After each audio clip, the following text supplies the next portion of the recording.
si el ejército hubiera disparado hacia abajo, eso hubiera sido una super masacre. Algunos hablaban de la veintena de muertos, otros hablaban de zafarrancho en Tlatelolco. Toda la zona de las Tres Culturas, incluido el hospital y otros edificios que estaban ahí alrededor, estuvieron custodiados por militares.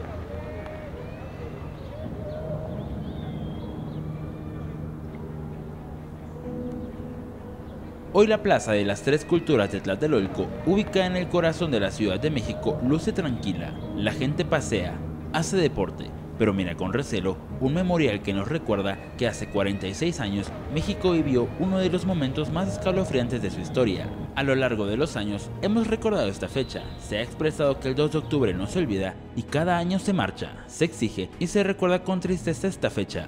Pero quizá es poca la importancia que se le ha dado a lo que aconteció algunos meses antes. Corría el mes de julio del año 1968, cuando un grupo de estudiantes fueron arrestados por un cuerpo de granaderos de la Ciudad de México. Tras esto, cientos de escuelas fueron cerradas por los estudiantes en forma de protesta para que sus compañeros fueran liberados. Una represión más allá de lo normal. Una represión que no tenía ningún significado, ningún objetivo, nada más que demostrar la fuerza de un Estado, y yo digo que fue realmente una provocación. Esto, lógicamente, generó la indignación de la comunidad politécnica. Ahí comienza a salir, bueno, pues un primer pliego, un pliego petitorio, que era un pliego petitorio muy simple, era de eliminar al cuerpo de granaderos, pedir la responsabilidad al jefe y al subjefe de la policía y al director del cuerpo de granaderos, ¿verdad?, que soltaran a los jóvenes que estaban detenidos y buscaran la indemnización de los jóvenes que habían sido reprimidos en forma mayor. Habían pasado ya 3 meses desde el enfrentamiento entre estudiantes y granaderos. Arrancaba el mes de octubre y México se preparaba para el comienzo de los Juegos Olímpicos, por lo que el gobierno de Díaz Ordaz no permitiría que esta importante justa deportiva fuera manchada por un puñado de jóvenes manifestantes, decidiendo que el diálogo era la forma más viable para resolver este conflicto. Hemos sido tolerantes hasta excesos criticados, pero todo tiene un límite.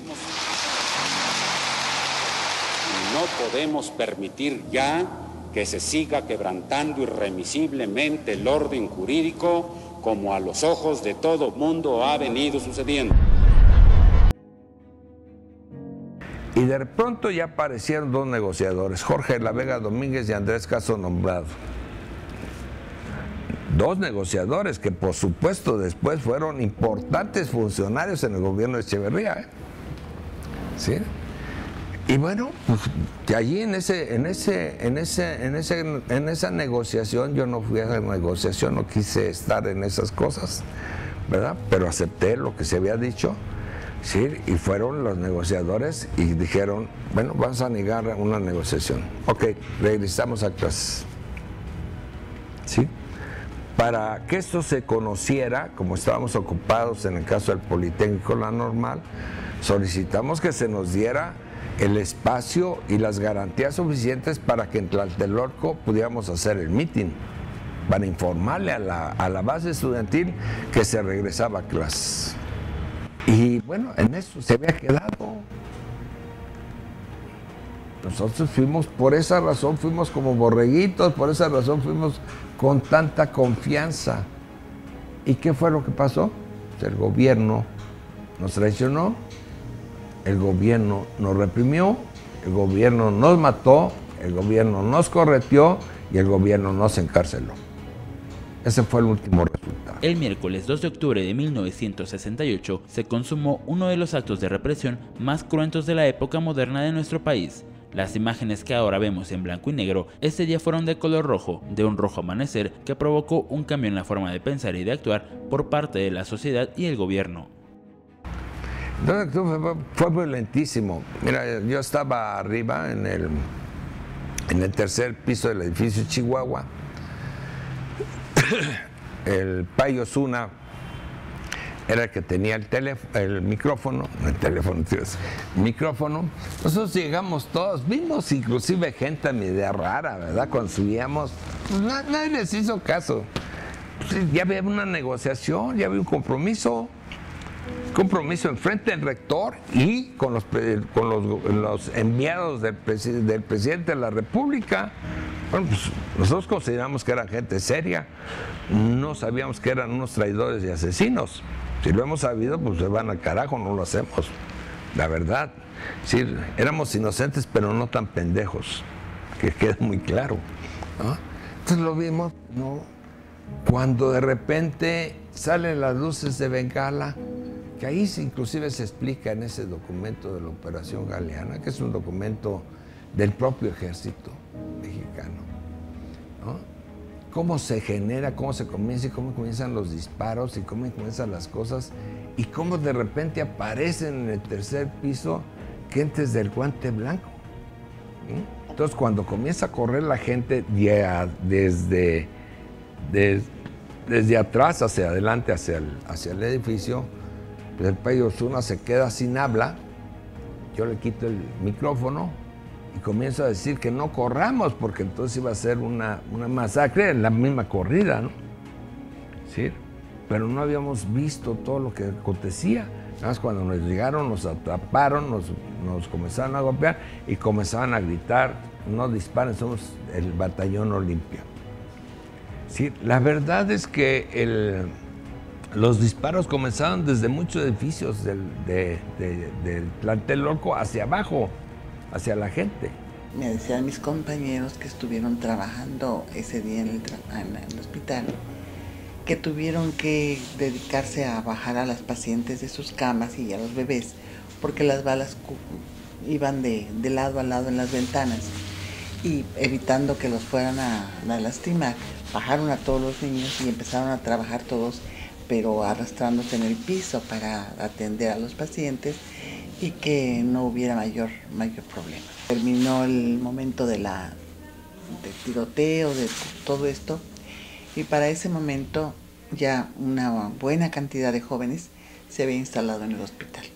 Se había refugiado ahí para defenderse un poco, aunque algunos de ellos fueron interceptados por las fuerzas y se los llevaron. Toda la zona de las Tres Culturas, incluido el hospital y otros edificios que estaban ahí alrededor, estuvieron custodiados por militares durante 2 o 3 semanas, mucho tiempo. Tuvimos la presencia de estos señores y ya teníamos necesidad de identificarnos perfectamente al entrar, al salir y demás, porque era así como que una situación de sitio muy especial. Para Sócrates Campos Lemus, uno de los líderes de aquel movimiento de 1968, los tiempos no siempre fueron buenos. Ahora vive en el estado de Oaxaca gozando de su familia, pero en algún tiempo fue señalado como un infiltrado del gobierno, encarcelado y sacado del país. Yo te digo muy claramente, ¿no? Es muy fácil acusar. Bueno, aquí estoy. Tengo 46 años diciendo lo mismo. No soy ni diputado ni senador, a pesar que me lo han ofrecido muchas veces. Sí, aquí estoy. Él lo está diciendo. ¿Sí? ¿Por qué? Yo te digo, ¿por qué? Pues porque el gobierno era más fácil acusar a una gente que decir y aceptar su responsabilidad, como ahora sí lo hacen cuando menos algunos funcionarios en Guerrero. Si hubiera sido un infiltrado, pues voy. ¿Y a qué pinche infiltrado le meten a la cárcel 2 años, 8 meses y lo corren del país? A ver, dime. Pues tenía que ser un infiltrado muy pendejo, ¿no? Mi hijo Iván nació el 10 de mayo de 1969, estando ya en Lecumberri. Eso no es fácil, ¿no? Sí, por supuesto que no. El ver a tu madre que traía una hemiplegia todos los días, ir a verte a Lecumberri, pues no es fácil, no es sencillo, ¿no? Estar ahí y poderte formar por un lado y mantener fuera tus rencores y tus frustraciones, pues yo creo que fue una de las grandes cosas que me dejó la cárcel. Cifras de muertos, culpables, inocentes, francotiradores, infiltrados, genocidio, horror, militares, estudiantes y otras tantas palabras nos recuerdan esta fecha trágica que ni tras 4 décadas ha podido esclarecerse. Los medios de comunicación fueron parte crucial para que la verdadera información no fuera conocida por la sociedad mexicana. Al día siguiente, el jueves 3 de octubre de 1968, los diarios, noticieros telefónicos y de televisión informaron sobre un zafarrancho entre estudiantes en Tlatelolco y donde la cifra de muertos oficial es de 29. Bueno, he visto los encabezados de los periódicos del día siguiente, el 3 de octubre, que algunos hablaban de la 20 de muertos, otros hablaban de zafarrancho en Tlatelolco, la muy comentada forma de abrir el noticiero Jacobo Zabludovsky esa misma noche, cuando dijo: hoy fue un día soleado, zafarrancho en Tlatelolco. Entonces sí fueron medios que en su mayoría se fueron con la versión oficial y causaron pues mucha desazón, mucha confianza en cuanto al número de víctimas, que si bien nunca se ha logrado cuantificar, sabemos que fueron miles, no 20. El presidente dijo que asumía la responsabilidad, cosa que dije, bueno, pues muy asumido, pero ¿dónde están esas vidas o dónde están esos desaparecidos? Y entonces presenta el señor Zabludovsky y dice: un disturbio entre estudiantes, hubo algunos lesionados, fue todo, no hubo más. Ese control a los medios de comunicación tan radical no le sirvió en el propio Estado, porque ante una realidad de protesta comenzó a derrumbarse. ¿Sí? Cuando la gente leía un periódico y veía que en la calle había más de 1 millón de jóvenes protestando, decían: pues, oye, pues, este pinche periódico no sé dónde vive o para qué lo compro, ¿no? Décadas y gobernantes, generaciones y formas de pensar, pero la pregunta es, ¿realmente ha habido un cambio en la forma de pensar de los jóvenes y de la sociedad en general? Fue un parteaguas, por supuesto, ¿no? Fue un parteaguas que Díaz Ordaz nunca supo reconocer como tal, pero fue un México antes y otro después de Tlatelolco en cuanto a la toma de conciencia, en cuanto a la presencia de la sociedad en la calle, el apoyo que recibieron los alumnos de todos los demás sectores. Lamentablemente ahora vivimos otras formas de represión y no podemos decir que este movimiento haya vacunado contra la represión del sistema. La prueba fue que 3 años después, ahí sí estaba yo en la universidad, se vivió el halconazo y pues finalmente la represión a todo lo largo de la guerra sucia se dio. Pero que el estudiante ahora es más informado, más consciente, más crítico, muy probablemente sí. Los jóvenes de hoy no pueden tener ni la menor idea de que hubo un 2 de octubre del 68. Como se lo comenta, son 45 años que pueden ellos, no sé, los que vivimos en aquel tiempo, todavía tenemos alguna memoria y los recordamos y los sentimos. Pero los de hoy no tienen nada que recordar y sin embargo es un buen pretexto para sus desmanes. A 46 años yo creo que los jóvenes están entendiendo ahora lo que están viviendo en la realidad. Comenzaron a salir de un sueño, comienzan a ver lo que realmente está pasando. ¿Sí? Lo único que te cambia la realidad es el conocimiento propio de la realidad. Si no sabes cuál es la realidad, ¿qué chingado vas a cambiar? ¿Sí? Y la realidad la están sufriendo en sus bolsillos, en sus estómagos, en su desocupación y en su hambre. Aún hay represión por parte de las autoridades.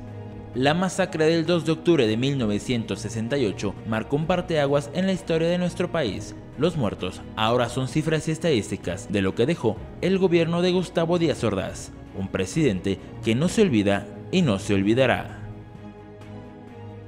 Imágenes de Pablo Castorena, reporteros Jesús Arias y Andrés Brito, Grupo CB.